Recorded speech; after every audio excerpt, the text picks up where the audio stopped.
ሰዎች በአይን መጠቃት ወጣ ካልከው በኋላ ድንገት የተሽቆለቆለ ሰው የት ይደርሳል ብለው ቅርብ ቦታ ያደረ ብዙ ታሪኮች አሉ። በአፍላ ዕድሜ ተጨብጭቦለት እርጅና ላይ ያጣኸው ሰው ሁሉም ምናልባት የአይን ተጠቂ የአይን እራት ሆኖ ሊሆን ይችላል።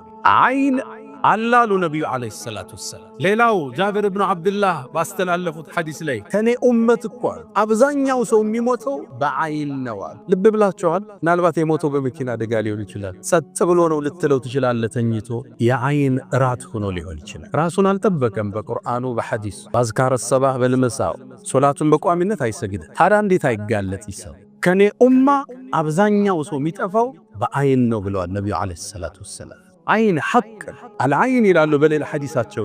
አይን እኮ ዩድኺሉ الرجل القبر ويدخل الجمل القدر።